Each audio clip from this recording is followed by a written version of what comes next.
મંચ છે, મંચના માધ્યમથી કહું છું, ક્યાંક ના ક્યાંક પ્રજાની આ ચાર શ્રદ્ધા ઉપર શ્રદ્ધા ડેગી છે. ક્યાંક ક્યાંક અમારામાં ચારિત્રહીન માણસો આવ્યા છે. રાજનીતિમાં દારૂ પીવાવાળો માણસ આવ્યો છે, રાજનીતિમાં જુગાર રમવાવાળો માણસ આવ્યો છે. ત્યારે ચારેય સત્તાને ઠીક કરવાની તાકાત ધર્મ સંતામાં છે. ભાજપાના ધારાસભ્ય જે પ્રકારના જાહેર કાર્યક્રમની અંદર એમને વાત કરી છે કે એમના જ પક્ષના અમુક ધારાસભ્યો દારૂનું મોટા પાયે સેવન કરે છે, ચારિત્રની વાત કરી છે અને એના કારણે એમને જે હકીકતે પક્ષની અંદર ચાલતી જુદા જુદા પ્રકારની ગતિવિધિને દબાતા સ્વરે સત્ય રીતે ઉજાગર કરી છે. આની પહેલાં ભરૂચના વરિષ્ઠ સાંસદ ભાજપાના પૂર્વ કેન્દ્રીય મંત્રી તેમણે પણ કીધું કે ભાજપામાં મોટા પાયે લૂંટનો કારોબાર ચાલે, ટોળકાન ચાલે છે.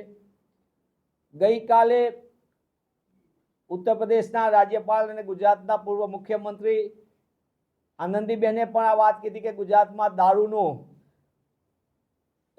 દારૂબંધી હટાવીને ખુલ્લી કરવા ઉપરની એક ગતિવિધિ ચાલે છે, એ વ્યાજબી નથી. સમગ્ર બાબત આ બધા તમે જુઓ તો કાર્યક્રમની અંદર એ સુરતના ધારાસભ્યશ્રી કહેતા હોય, પૂર્વ મંત્રી કહેતા હોય, ધાંગધ્રાના ધારાસભ્ય કહેતા હોય, આ બધાનું વાત એ થાય છે કે ગુજરાતની અંદર બે રોકટોક દારૂ અને ડ્રગ્સનો વેપલો ચાલી રહ્યો છે. કરોડો રૂપિયાનું હપ્તારાજ, અને આ હપ્તારાજના કારણે ગુજરાતનું યુવાધન બરબાદ થાય છે. એની હકીકત કોંગ્રેસ તો વારંવાર કહી રહી છે. કોંગ્રેસે તો જન આક્રોશ રેલી કરી અને લોકો વચ્ચે જઈને જનતા રેડથી માંડીને ચાલી રહી છે. NSUI દ્વારા બાઇક રેલી કરીને ડ્રગ્સ અને દારૂ સામે કેમ્પસમાં મજબૂતીથી લડત કરવા માટેના આહવાન કર્યું છે. પણ આ બધાની વચ્ચે જ્યારે સત્તાધારી પક્ષના લોકો સ્વીકારે છે ત્યારે પણ ભાજપાની સરકારમાં થોડી પણ શરમ હોય તો સ્વીકારે. ગુજરાત અને ગુજરાતીઓ લૂંટાઈ રહ્યા છે અને ગુજરાતનું યુવાધન બરબાદી તરફ થાય, નશાની આગમાં ધકેલાય, તે લાંબા સમયથી ચાલી રહ્યું હોય કોઈ પણ સંજોગોમાં વ્યાજબી નથી.